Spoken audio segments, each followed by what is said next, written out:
The wind moans low through the monastery orchard, where frost clings to the blackened apples that never fell. A hooded figure kneels in the brittle grass, fingers cracked and red, clutching a wooden rosary worn smooth by silent prayers. The bell tolls from the chapel tower, its sound thick and lonely, carried across the damp stone cloisters. Behind the veil of mist, a pair of oxen groan against the weight of a timber cart, wheels dragging through the muck of a monastery path. This is not a place of peace, but of persistence, where survival is shaped not by strength, but by silence. In the year of our Lord, 1274, the walls of St. Senedlin's Abbey rise like tired shoulders against the gray sky. Moss creeps in the mortar lines, and the wind finds every crack. The world beyond is plagued by famine and sickness, but within, a different hunger festers, one of the soul, of forgotten voices, of dreams sealed behind stone. Elric, fourth son of a minor noble, has no memory of his mother's face. He was 7 when his father's steward led him through the monastery gate, handed him over without embrace, and turned back without a word. For his own good, the steward had said. A tithe of flesh to buy a noble salvation.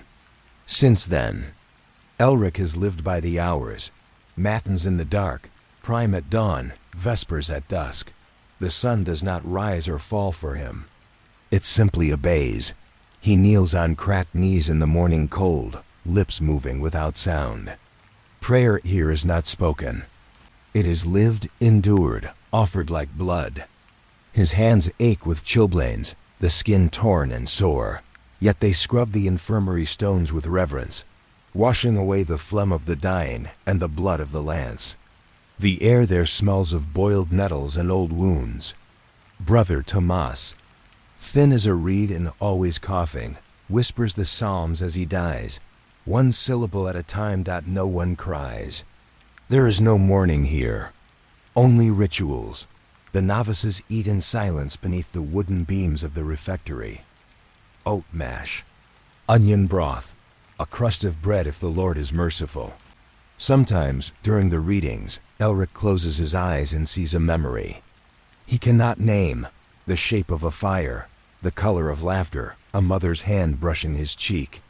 It feels like a sin to remember. He is not allowed books yet. He cleans ink pots and sweeps the floor of the scriptorium, where parchment is scraped with knives and letters are shaped like prayers. The monks bend low, their faces lit by candles, their ink-stained fingers dancing through centuries. Elric longs to touch the vellum, to feel the breath of history beneath his hands. But longing is pride, and pride is death to the soul. Yet there is one place. A small window high above the scriptorium table, its glass thin and bubbled, its light pure. In the hour before none, when the monks pause in their copying, Elric sometimes dares to climb the wooden bench and rest his face in that beam of gold. The light spills over him like a blessing, warming the chill in his chest. For a moment, he imagines another life, one with sky and breath and song. He does not speak this way, but it pulses in him, dangerous and alive. The wind shifts. Outside, the orchard groans. A branch snaps with a sound like bone. Winter is no longer arriving. It has claimed them. The stores are thin. Brother Eldric, the cellarer, counts turnips. By candlelight, whispering numbers like prayers. The bees have long since died. The honeycombs are brittle and hollow. Even the rats have grown lean. The monks pray more often now. The bell tolls longer. The abbot's voice is quieter. There is talk of a new sickness rising in the eastern towns, something that leaves the tongue black and the breath sharp with vinegar. Elric hears these whispers and feels nothing. Fear is dulled here, like hunger. It does not scream. It settles. He walks the cloister in the blue hour of morning, the mist curling like incense. His breath steams before him. He thinks of fire, not warmth, but burning. He wonders if the saints ever craved peace, if they ever regretted their vows, if they too were boys once, traded for forgiveness. A raven lands on the cloister wall. Black, silent. Its eyes are like polished coal. It watches him with a stillness sharper than movement. Elric stares back. Something passes between them, not understanding, but recognition. The bell rings again. He turns toward the chapel, his body moving by habit. But his mind lingers. The light from the scriptorium window still glows in him, not as rebellion, but as a reminder. A life not chosen is still a life.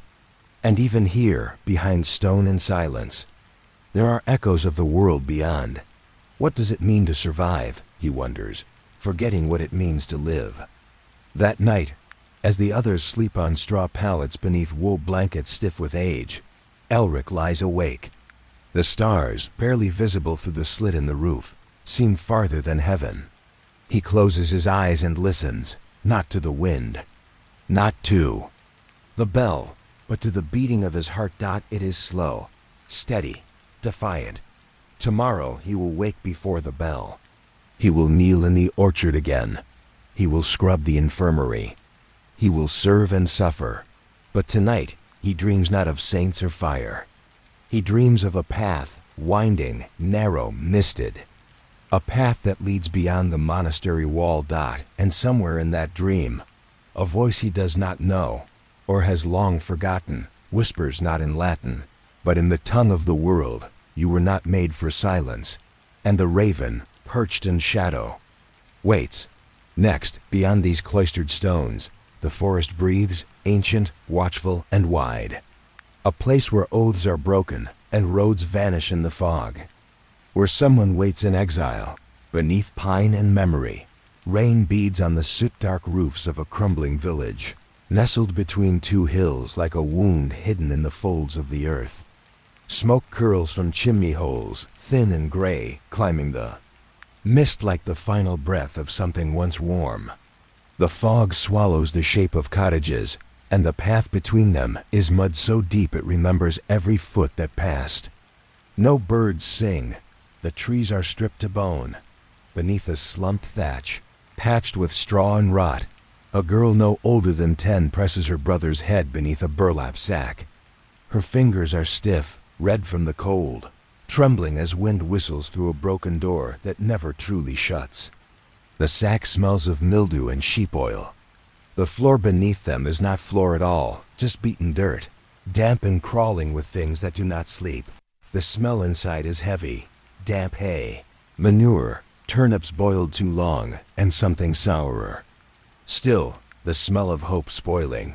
Somewhere in the dark beyond, a dog barks once, then silence. The kind of silence listening back. It is the winter of 1315. The rains have not stopped. Barley fields now only grow standing water. Grain rots in the earth. Roots drown. What little cabbage survives comes out bitter and limp. Rivers swell and roads dissolve. The famine does not come like a scream. It comes like a sigh that never ends. A slow unraveling. Bread is baked with bark, stretched with acorns and moss. Some grind straw into powder, just to trick the tongue. In the corners of homes, bones are boiled again and again, until they give nothing. Even hunger grows tired. Annis has never known a full belly. Hunger, to her, is not pain. It is normal. It is a friend that follows her shadow. Her ribs are sharp. Her hair is brittle. Her eyes, wide and too old. Her mother's hands are calloused with the work of the needle. She sews saints into linen. Small figures bent in prayer, eyes lifted in golden thread. But her fingers bleed and embroidery buys little. The reeve is cruel and always wants more. Her father no longer walks the woods with a bow. There are no boars left, only crows. He traps them with bent nails and frozen bread. He skins them in silence. In the village green, just beyond the chapel's stone wall, a man hangs in a rusting iron cage. His body stiff with cold, his face eaten by wind and time. He's a thief, or so they say. Maybe a father. Maybe I'm just hungry. His fingers hang curled like roots from a tree struck dead. Annie's does not look away. She stares until the shape, of him is etched into her dreams.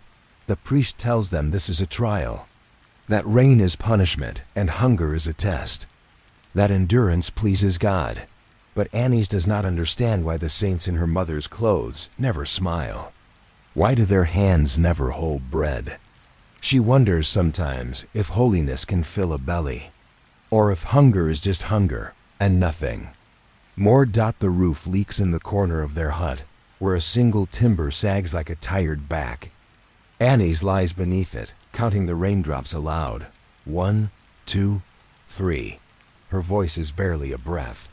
She counts not to pass time, but to remember it exists, that the night will end, that the dark does not last forever when the parish bell tolls.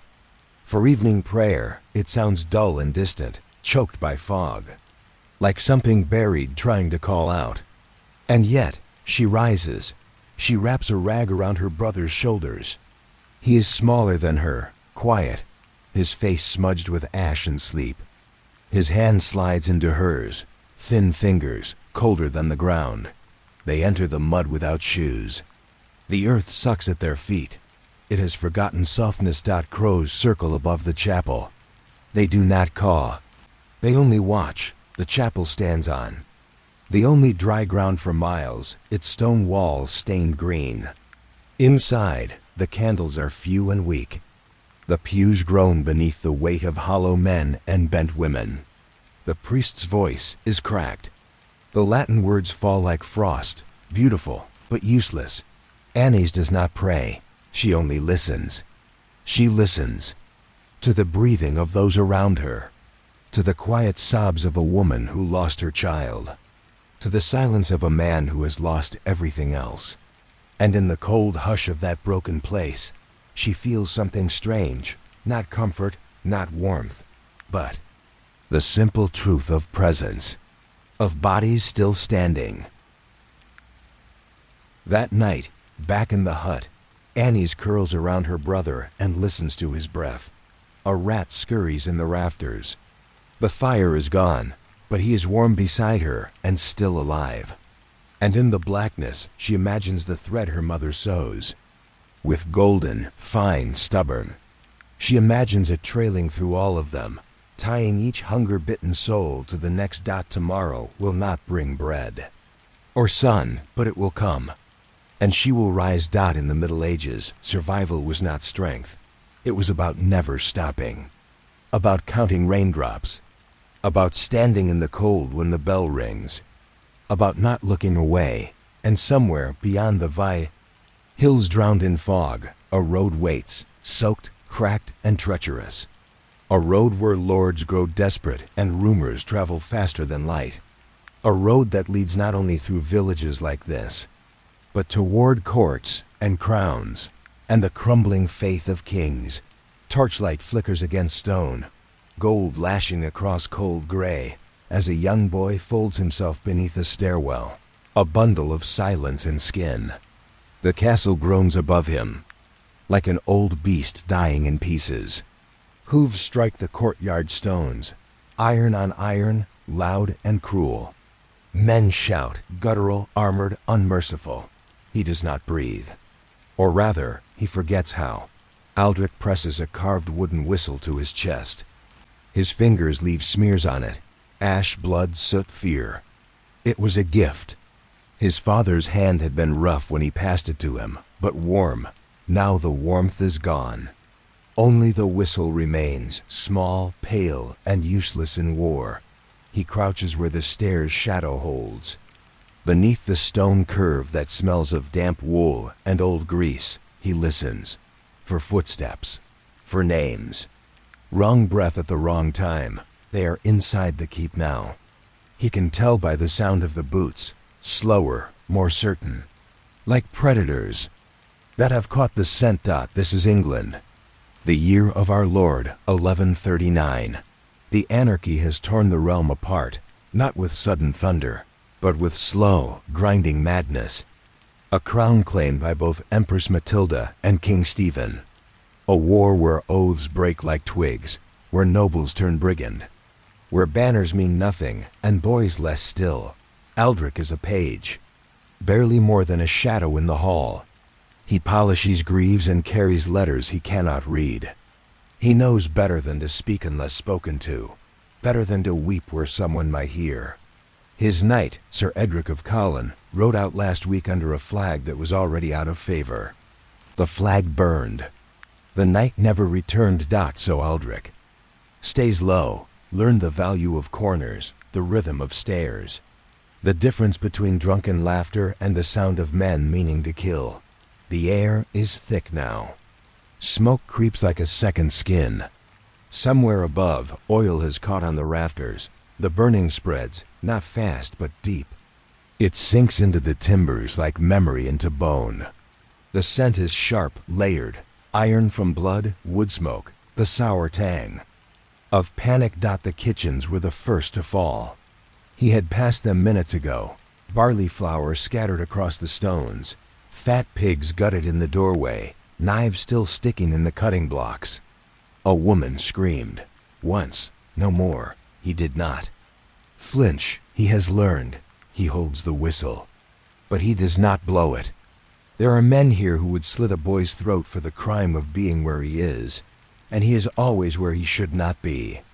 That is the way of boys in castles, seen, not kept, used, not named, but then, moonlight. It finds him. Through a high slit in the stone, a beam so thin it feels like a blessing or a curse. Cold and silver, it catches the dust in the air and makes it dance like spirits set free.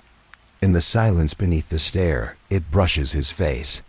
His cheek, streaked with soot, glows pale in its light. He looks up. Past the stairs, past the vaulted ceiling, beyond the smoke, he sees not the stone, but the sky. And in his mind, a hawk circles, silent, distant, untouched by the fire and the ruin below. And then, from somewhere deeper, older, a sound. Not in the air, but in his chest. A tune, a lullaby. His mother's voice, before the fever took her. Soft, uneven, hummed beside a hearth. He mouths it now, lips moving with no breath behind them. There is no place for music here, not in war, not in burning, but still it stays. Somewhere in him, the melody curls beneath the smoke like something refusing to die. Because even in fire, a song can survive. Aldrich does not know who will find him, or if anyone will. The nights could return, or the stairs could fall. But he knows the sound of his silence now. And it is not empty. It is full of waiting. Outside, the sky is clear, a cruel thing when the world below is dying. The stars shine above the ash as if none of it matters. But one star flickers low, just above the horizon. A traveler's star. His father once called it that, tracing its path with calloused hands. It's the one that moves, he had said. It means change is coming. Aldrich closes his eyes, feels the whistle in his palm, feels the weight of breath he has not yet taken. Tomorrow, perhaps, the fires will burn out. The swords will ride away. The halls will be nothing but ruins, blackened beams and broken flags. But maybe, just maybe, a boy will emerge from beneath. The stairs, still clutching a whistle, still humming a song. And far beyond this castle, past moors and marshes, where the wind howls and power shifts like sand, a queen waits behind barred doors. An empress in exile. Her banner has not been raised. Her fate is not yet sealed. The war is far from over. And the boy, though no one knows it yet, is walking straight into its heart.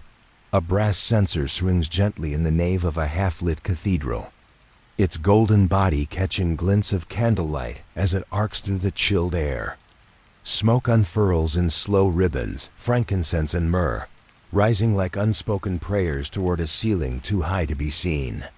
The incense does not vanish. It lingers, curling through the rafters like breath held too long. Candlelight flickers across the faces of carved saints, each one chiseled into wood long centuries before. Some are serene, lips bowed in eternal peace. Others weep, their hollow eyes cast downward, frozen in sorrow.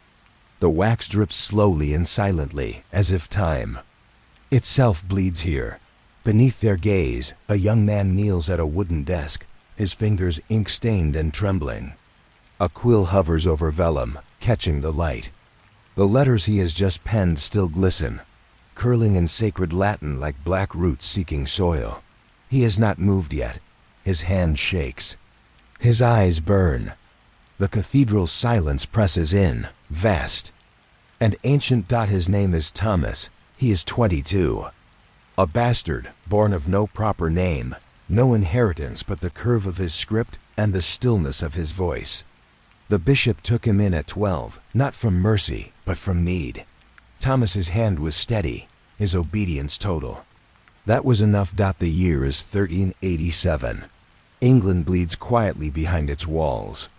The nobility squabble like jackals over bones not yet stripped. The Great Plague has passed, but its shadow lingers. Every cough in the cloister makes men pause. Every sore is watched. Every rumor weighed like prophecy. But here, inside the cathedral scriptorium, time does not pass. It coils, it repeats. Quills scratch, candles gutter. Nothing changes except the words. Thomas copies sermons. He copies death rolls. He copies confessions extracted under torture, each word preserved in his delicate hand, even the screams. Some days he illuminates a letter with lapis, etching gold leaf into the curling tail of a saint's name. But the lapis is running low. The gold flakes thin. Even beauty grows tired.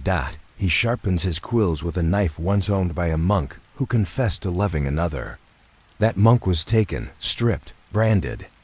The knife was left behind, its edge still sharp. Thomas uses it each morning, the blade. Whispering across feather and bone, he does not speak. Not aloud, but inside he wonders. He wonders what truth means when it is copied 100 times, when each word is chosen not by the writer, but the patron. He wonders if God reads the same pages he does, and if God ever weeps at the margins. Outside, the world collapses slowly. The roads are thick with mud and rumor. Heresy flows from the mouths of beggars and merchants alike, quiet, dangerous things said in corners. The church stamps them out with fire and law. But words are harder to kill than bodies. At Vespers, the great bell tolls. Its sound is not just heard, it is felt, a deep pulse that moves through stone and skin alike. Thomas closes his eyes as the tone rolls through him like a wave. At that moment, he was no longer a scribe nor a servant. He is only sound and stillness. He moves to the narrow window and looks down. The fog has crept in from the river. Near the gates, peasants kneel in the wet dirt, their faces gaunt, their fingers blue. They do not beg loudly. Hunger has taken their voices. A child clutches her mother's dress. A man leans against the wall and does not rise again. Thomas watches. He knows these faces. He has seen them come again and again to the doors of God, only to be turned away. He has watched them age for months. He has recorded their deaths in black ink, nameless, voiceless, tallied like a coin, and something inside him cracks, not loudly, but deeply. Like frost-splitting stone. He returns to the parchment. The words he is meant to copy lie before him, a homily on obedience, penned by a bishop long dead. But instead, he dips his quill again, and he writes something else. He writes a girl's name, Isolde, from the market street, with the honey braid hair. He writes a boy's laugh, Ewan, who stole apples and gave them away. He writes a prayer, not to God, but for him. Lord, may you remember what we forget. May you weep when we cannot. His hand does not shake now. The ink flows steady. These words are not assigned, but they are true. The choir begins to sing in the transept. Their voices rise like smoke. The harmonies move through the cathedral like wind through trees, sweet, aching, brief. Thomas listens.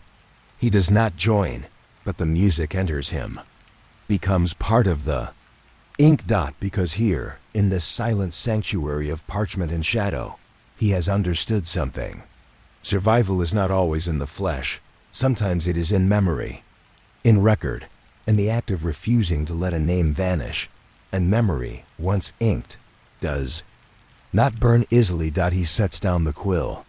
The candle beside him gutters low. The censer swings again, and the saints watch, unmoving. Outside, in the darkening streets, voices rise, whispers of a new preacher. A man with fire in his words and ashes on his feet. A man who calls for truth, not tradition. The church will not ignore him long. And Thomas, scribe of the cathedral, quiet bastard of no lineage, will soon be asked to choose, to write what he is told, or to write what he believes. Some revolutions begin not with a sword, but with ink on vellum, and a name no one else will write. In the still hour before dawn, when the stars linger like forgotten prayers, and the sky holds its breath between black and gray, a midwife walks barefoot through the snow. Her name is Marin. Her breath ghosts into the darkness, drifting toward the branches above like a soul lost too soon. Each step sinks into the white hush. Her wool cloak is thick but damp, heavy with frost, and her toes are numb, not from cold, but from years of walking between life and death. The village does not stir. No one marks her passing. Only the snow bears her memory. At her side swings a satchel, worn leather, patched with care, filled with the things that matter. Strips of linen, still stained from births long past. Bone needles polished by use. A tin of crushed herbs that still smells of summer. And a curved blade, sharpened not for harm, but for the sacred tearing of what must be parted. The year is 1252, and birth is not a miracle. It is a gamble. A woman shouts behind the wooden walls of a thatched hut, her voice thin and breaking, not from weakness but from the sheer force of becoming. No priest will come, no man will enter. This is no place for oaths or sacraments. This is older, and older things do not beg for blessing. Inside, the air is thick with heat and fear. The mother lies in a pool of straw and sweat, her hands clawing at the earth as if it might hold her still. Blood glistens on her thighs. Her hair clings to her face in wet ropes. Her eyes are open, wild, not with madness, but with the deep knowing that she may not return from this journey. Marin kneels without a word. She sets down her tools. She lights a bundle of rosemary and lets it smoke, not for magic though. Some will whisper it so, but for something deeper. Something older than scripture. The scent curls through the air, soft and bitter, a reminder that women have always found their own gods. The child does not come quickly. There is groaning, and waiting, and silence. And then, a shift. A lurch in the world. The sound of water breaking, of breath held, of muscles tearing. And suddenly the room is full of sound. A cry, shrill, wet, new. A girl, small, red, smooth with life's violence. She wails like the storm outside, as if cursing the world she's entered. As if naming it. The mother sobs, not from joy, not yet, but from sheer relief. From the knowledge that she has made it, that she is not one of the quiet ones who slip away before the first feeding. Her body shakes, her chest heaves, but she is still here. Outside, the father paces in the snow, gripping a knife carved from staghorn. He does not smile when he hears the child's cries. A daughter is not what he hoped for, but he will say nothing. Not tonight. Tonight he will pray and drink and wait for the bleeding to stop. Marin says nothing to him. She never does. She wraps the infant in linen, an old cloth, worn soft, embroidered with a sigil nearly faded away, a spiral of green thread, stitched by her mother's hand and her mother's before her. A charm, a whisper, a protection passed from woman to woman, unrecorded in any book.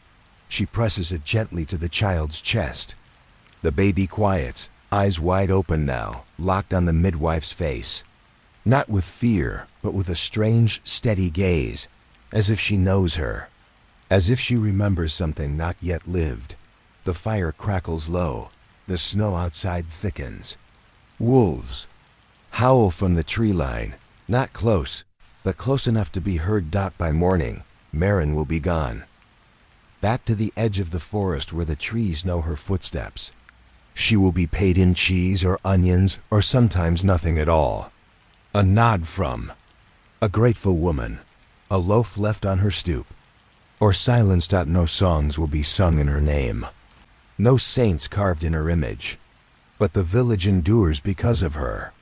And deep down, they know it. She walks between two worlds where breath begins and where it ends. She listens when others command. She waits when others flee. She dares touch what others fear. And in the hush of that hour before the sun breaks the sky, with blood still on her hands and frost braided into her hair, she understands a truth that cannot be written. Survival does not always wear a crown. It does not always carry a sword. Sometimes it wears wool soaked in snow and carries a satchel full of herbs. And sometimes it is a woman who walks into the night alone and returns with life in her arms. But not all will be so lucky, for beyond the forest, beyond the snow-drowned fields and sleeping villages, a shadow is rising, a sickness unnamed, a silence too wide. And soon, the dead will outnumber the living, and the world will cry out, not for kings, but for those who know how to answer when the dying call. A cloaked figure walks the muddy path toward the gallows, each footstep swallowed by the earth with a soft, wet squelch. The sky hangs low, heavy with the promise of more rain. Not a storm, but a slow weeping, the kind the land forgets how to dry. The man who hangs there now was not born for a noose. His name was Etienne, and once his hands spun wool, his fingers stained with indigo, his voice soft with stories. But now he swings gently in the gray light, face veiled beneath soaked linen, neck broken clean. The wind moves him like a sorrow that cannot rest. Around him, the village has gathered, not as mourners, but as witnesses. The law requires it. Magistrates in thick cloaks, boots caked in mud. A friar clutches a book close to his chest, but does not open it. A boy clings to his mother's dress. A dog whines, then quiets. No one speaks. The birds do not sing. It is 13:20 in Toulouse, a city caught between commerce and silence. The church watches all. Heresy is not only a word now, but a shadow that stains. Etienne's crime was not murder, theft or treason. He asked questions. He read what was not sanctioned. He whispered doubts that others carried in secret, but dared not name aloud. Why does the bishop wear silk while children beg for barley? Why are relics polished while fields go fallow? Why must faith be measured in coins? They called it heresy. He called it honesty. And now he dangles by the neck for the price of his thoughts. Among the crowd, a figure stands utterly still, unmoving even as the cold wind cuts beneath her cloak. Why Sabi ul his daughter? She is 17. And the world has already turned to stone around her. Her hood is pulled low, shadowing the grief carved into her face. But her eyes do not close. She watches the rope creak under the shifting weight. She does not weep. Not yet. In her hand, she holds a strip of cloth, small, fraying, dyed a deep indigo. It still smells faintly of lye and of her father's hands. He had taught her too. Dye wool, to pull color from the earth and bind it to thread. He said that cloth was a kind of memory, that every tapestry held secrets in its weave. Look closely, he would whisper. Truths hide in patterns. Now that voice is gone, and only the patterns remain. The friar begins to chant. His voice is dull, cracked, like a bell that's forgotten its tone.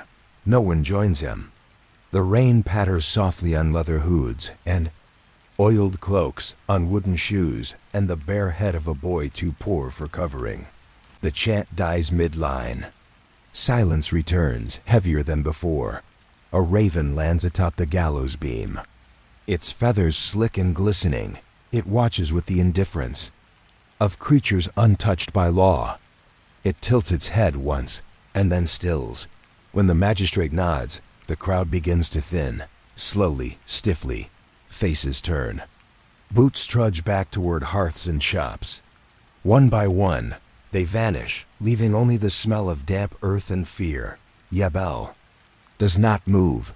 She waits until the last shoulder disappears behind the stone chapel wall. Then she steps forward, each motion careful, slow, as though approaching an altar. Her boots sink deep into the mud. Her cloak drags Dot at the base of the gallows post. She kneels. The earth is soft and black, thick with rain and ash. With both hands, she presses the strip of indigo cloth into the mud, folding it into the roots, the silence, the memory, not as a challenge, not as defiance, but as something older. A ritual without words.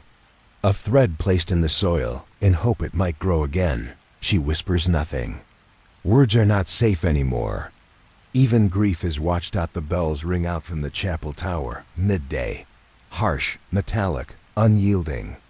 The kind of sound that judges. Each toll echoes through the fields, striking the bones of the dead, the hearts of the living. Jezebel rises. Her legs are stiff. Her face is pale. Rain has darkened her cloak to near black. Still she does not look up at the body. She does not dare. She turns slowly and begins the walk back through the mud. Each footstep is deliberate. Each breath is quiet. She does not speak, but in her silence something begins. A shift, a remembering. From this day forward, she will ask no questions aloud. She will hide her thoughts behind bowed lashes. She will listen more than she speaks, learn which men carry knives in their smiles. She will study the church not from its pulpits, but from its silences, because she knows now, survival is not always the act of running or resisting. Sometimes it is the art of burying what you love deep enough that no one finds it, of carrying truth like a coal cupped in your hands. Hidden from the wind. She will not forgive, but she will wait.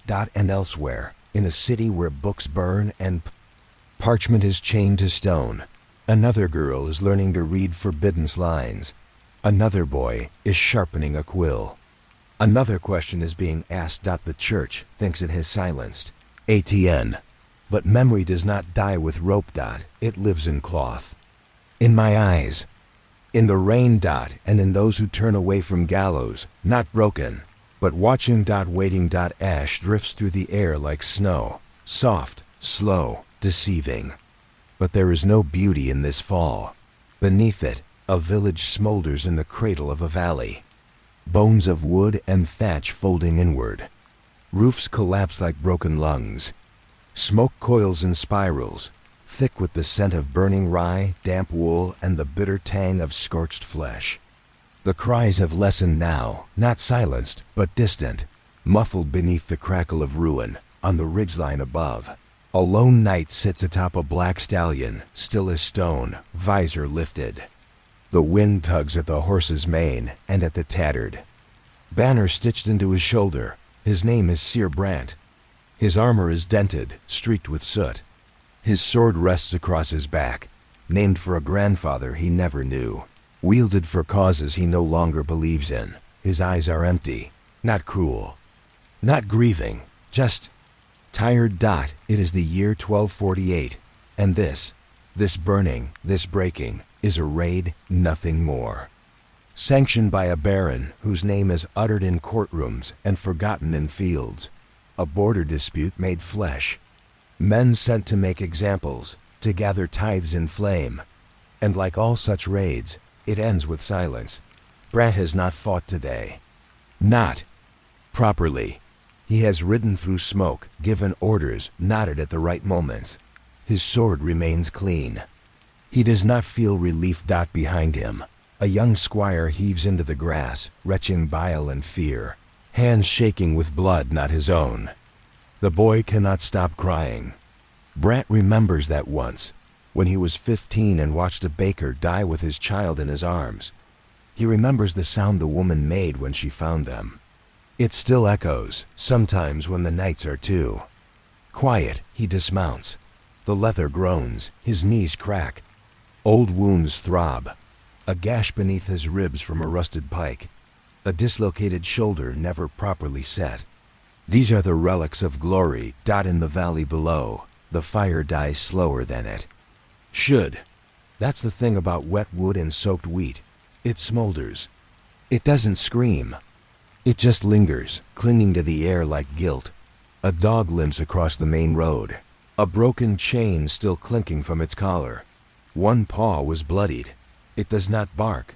It does not whine. It simply moves. A child follows, barefoot, soot-streaked, eyes wide with something beyond tears. She calls a name once, twice, and keeps running. The name floats, unanswered, into the cinders. Brant watches her pass. He does not follow. There is no one left to help Dot in camp. Soldiers are quiet. No songs, no boasts.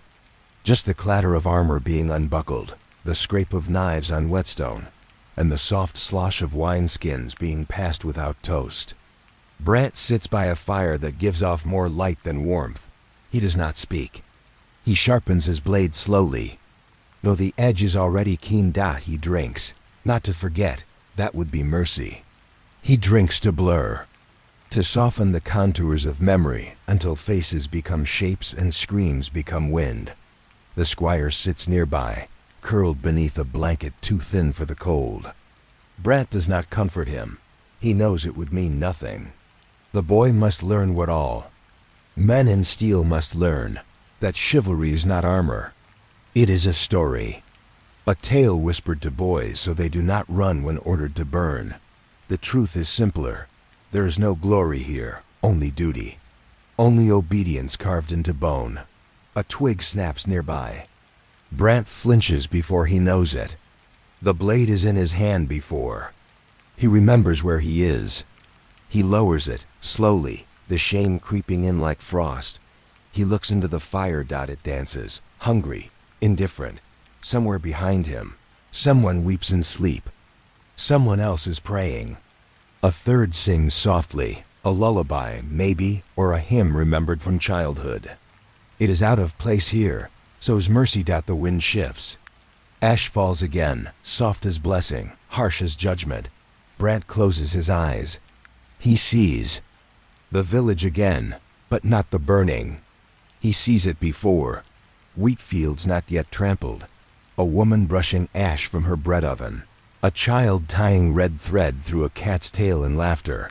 And then he lets it go, because that is how men survive this world.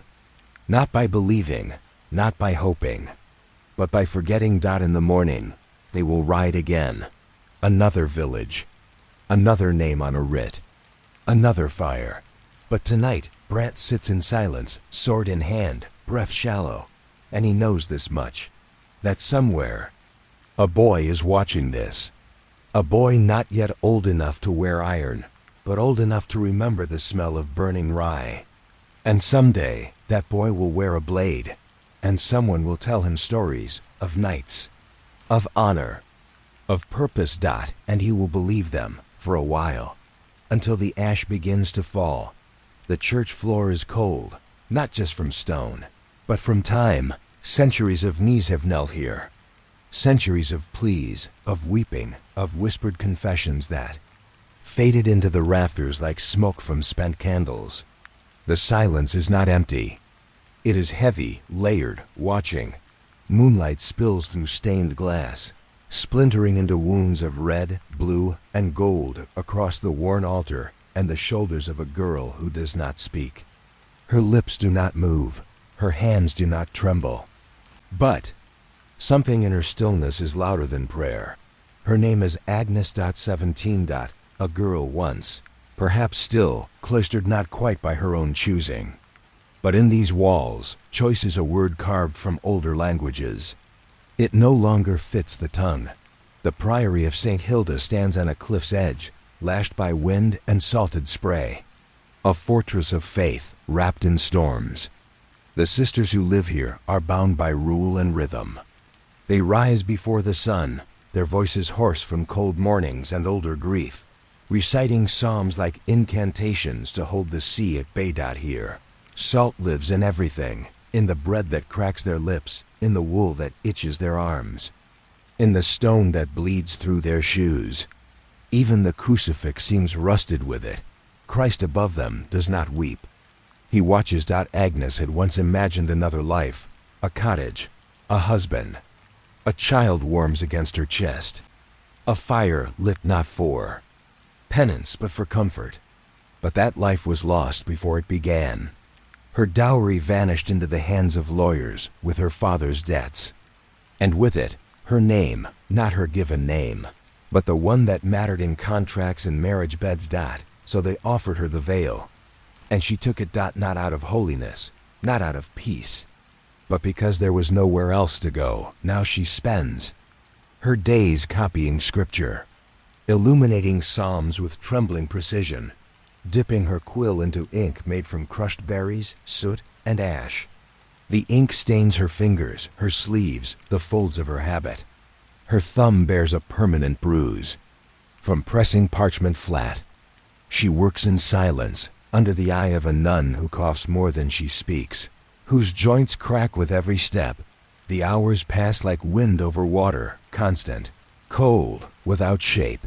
Then one evening, as the sisters hum through Compline and the sea batters the shutters like an angry god, Agnes sees it. A starling. Wounded. Caught beneath a bench in the cloister, feathers matted, wings twisted, one eye blinking slowly. It makes no sound, but its breath is shallow, quick. She kneels, lift it gently. It does not struggle. She hides it beneath her veil, heart pounding. She feeds it scraps of bread in secret, tucks it beneath the folds of her blanket, whispers soft. Nothing's into the down of its neck. For weeks it lingers, shivering, blinking, watching her. She does not name it, but it becomes her prayer. A small beating life no scripture had prepared her for. Then, one dawn, it dies, not dramatically, not in agony, just quietly. As the frost etches itself across the priory windows, and the bell tolls for lauds, its chest stills beneath her fingers. She buries it behind the herb garden, beneath the yew where the nettles grow wild. She digs with her hands, says nothing, asks no blessing. No one notices the fresh patch of land. That night, Agnes does not kneel. She does not chant. She sits, alone in the chapel. The others are sleeping. The candles are low. The crucifix looms. Above her, half swallowed in shadow, her hands rest in her lap. Her face is blank, but inside her, something aches, sharp and vast. A hunger not for bread, not for flesh, but for nearness, for meaning, for touch. And in that quiet, when no eyes are watching, she opens a manuscript, a psalter she has copied. For weeks. And in the margin, small, nearly invisible, she carves it. Her name. Agnes. Not in gold leaf, not in flourish. Just ink, just the truth. It is not rebellion, it is not pride. It is survival. Because in a world where names are traded for silence, to leave a mark is to say, I lived. I was here. I did not vanish. And maybe nobody will ever see it. Perhaps. The book will crumble, the ink will fade. But for now, it holds her. It holds something of her spirit the veil could not swallow. Outside, the sea claws at the cliff face. The wind howls through broken panes. The candles flicker, but Agnes breathes. Stillness has become her rebellion. Memory, her liturgy. And as the shadows move along the stone, she knows. She is not just a vessel, not just a vow. She is a voice, quiet but carved. And somewhere beyond the priory walls, the world turns, unaware. The next chapter waits, not with fire or fury, but with a question. How many others have vanished behind stone, their names unspoken, their lives unwritten? And who, if not we, will remember them? The forge breathes like a beast, slow, hot, relentless. Its lungs are bellows. Its heart a bed of coals that glows red as fresh wounds, pulsing beneath the weight of iron and ash. Black smoke snakes upward through the rafters, catching in Willem's throat as he hunches over the anvil, bare-chested despite the cold. His skin glistens, streaked with soot and sweat. Each hammer strike echoes like thunder in a valley of stone, not music, not rhythm. A warning. The air is thick with burnt horn and old iron. The walls sweat grease. The forge is no place for comfort. It is a crucible. And Willem, broad-shouldered, silver-haired, silent, is both maker and made. It is the year 1341. The wind from the west smells of iron and rot. Whispers of war drift like smoke through the low tavern beams and across market stalls. The king calls for archers. Flanders stirs. Iron is gold now. Gold that kills. Willem has lived in this border village all his life. He knows the rhythm of seasons, the slope of every roof. He knows which children will grow to swing hammers and which will vanish down the soldier's path. Faces forgotten beneath visors they were too small to wear. He does not speak of it, but he has made weapons. For both. For boys. For killers. For farmers who prayed their tools would never draw blood. And for knights who blessed the blade and not the hand. Beside him, Luke sleeps. A thin, quiet apprentice with eyes too wide for this world. The boy flinches at thunder, still hammers like a ghost. But his hands are learning. His fear is steel yet unshaped. Willem doesn't teach with words. He teaches with burns, with repetition. With silence, they had worked until the moon rose, melting ore, folding metal, coaxing strength from fire. Now Luke sleeps curled near. The cooling bellows, cloaked in a horsehair blanket that smells of smoke and time. The tavern bell rings down the road, a dull wet clang. Men shout over tankards of ale, spilling stories into the mud, but Willem remains, alone in the red dark. Forge. Watching the coals, he wipes the sweat from his brow with the back of a scarred hand, then moves to the far corner of the forge, to the loose floorboard beneath the rusted tongs. He lifts it. Slowly. Beneath lies a sword. It is wrapped in cloth. Now worn to threads, blue wool dulled by years in the dark. He lifts it gently, the way one might lift a child not seen in years. The blade is slender, long, impossibly balanced. Not a weapon for show, a weapon to end. Its hilt still smells faintly of oil and old grief. He made it in silence, the night his brother swung from a rope in the square, accused of stealing. 2 loaves and a bolt of Flemish wool. The knight who ordered it laughed. The crowd did not. Willem did not speak. He did not cry. He returned to his forge and made this, not for sale, not for coin, but for remembrance. Or perhaps for revenge. He has sharpened it every season since, not because it needed it, but because he did. He lays it now across the anvil. The firelight dances along the edge. It does not gleam. It waits. Outside, the rain begins to fall, soft at first, then steady. The kind of rain that drowns fields and silences voices. Luke stirs, murmurs something in his sleep. Willem doesn't. Turn. His eyes remain fixed on the blade. What is justice in a world where rope speaks louder than truth? What is strength, if not the will to keep standing after the world forgets your name? He has sold hundreds of blades. None ever bore his mark. This one does. A tiny sigil at the base of the hilt. 3 hammered dots. A silent signature, known only to him. It is not pride.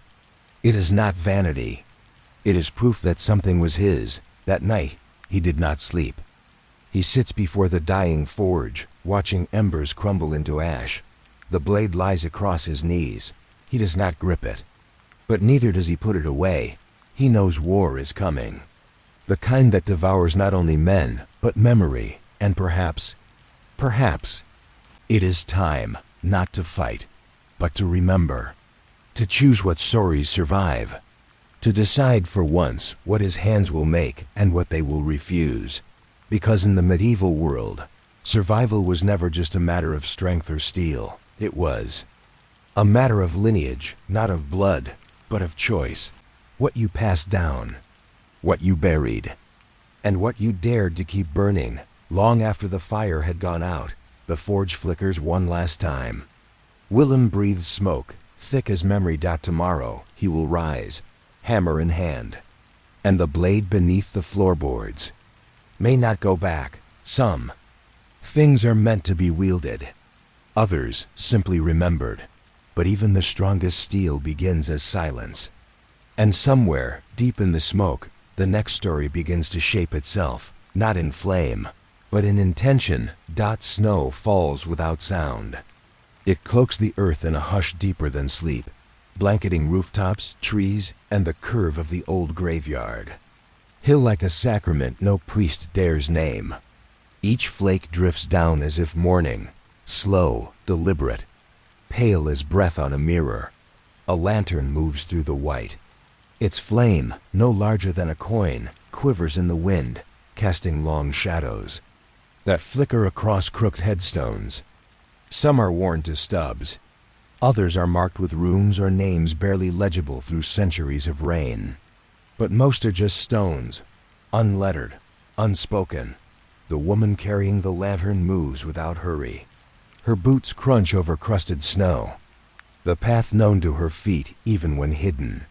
She is large, cloaked in oil-dark wool, her hands thick and cracked with cold. The shovel on her shoulder gleams faintly, polished by use, not care. Her name is Hild. She is not young, and not old either, but worn, the way rope wears from bearing too many burdens. The villagers do not meet her eyes. They pass her in. Silence, but when death comes, it is Hild they find. At the edge of the woods. In the hour when light fails, she does not bless. She does not sing, she digs. This morning, she digs for a boy. His body lies wrapped in a pale sheet stitched with curling green vines, the kind a mother embroiders late at night when hope still whispers at the door. One foot is bare. The other still wears a shoe, tied neatly, though the leather is cracked. His mother stands by the open grave, face wrapped in linen, eyes hollow. There is no priest. The abbey barred them all, the sick, the coughing, the dying, unclean, they say, unworthy. But the dead do not care for walls. And Hild has never needed permission. Her shovel bites into the frozen earth with a sound like bones snapping, slow, final. Each motion is effort. Each clump of soil has a weight. The wind cuts around her shoulders, but she does not pause. She has dug in storms, floods, plague. She has dug for infants and men who once held swords. The dirt never judges. When the grave is ready, she lowers the boy in with rough grace. The mother's breath catches, not a cry, not a scream, just a sound like something torn from the center of the chest. She kneels, places a kiss on the sheet. Then step back. Hild covers the body. Each shovel of earth softens the world's edges. Each mound is a lullaby no one hears. When it is done, she tramples the snow flat with her boots, presses it down like a seal. Then, from her pocket, she pulls a carved figure, small, clumsy, made of birch. A lion, its legs are too thick, its mouth open in a silent roar, perhaps made by the boy himself. She found it clenched in his hand. She places it gently atop the grave. The mother leaves. Her footsteps vanish quickly behind her. The lantern dims. The wind shifts. By the time night falls, no one would know the ground was disturbed. Only Hild, only the cold in her hands and the ache in her shoulders. In her hut, a low, moss-covered shelter tucked into the edge of the trees. The fire sputters. She hangs her cloak to dry, brushes dirt from her boots. Steam rises from her hands as she rubs them with oil. There is no prayer, only breath. Then she lifts a loose plank from beneath the hearth and pulls free a thin ledger bound in old leather. Its pages are coarse. Its ink is charcoal rubbed wet. But it holds names. So many names. She writes the boys among them. Carefully, he will not be remembered in song. His grave will bear no cross. But here, in this hidden book beneath the floor of a woman no one sees, he lives again. His lion, his name, his mother's. Final kiss. In the Middle Ages, memory was a privilege. A burial, a blessing, a name on a stone. These were for the fortunate, for the noble, for the known. But Hild remembers the others, and in her silence, there's a kind of defiance. A refusal to let the forgotten vanish completely. A faith not in God or bell or crown, but in memory. Carried by hands worn down to bone, outside the snow continues. It hides the world beneath white. But beneath the white, the earth still turns. And somewhere, another breath shortens. Another light fades. And Hild, when called, will go. Not for glory, not for thanks, but because someone must, because survival in this world was not just for the living, but for those who remembered the dead. And tomorrow, another name will be written, carefully, in charcoal, by a woman no one ever thanks, and no one ever forgets.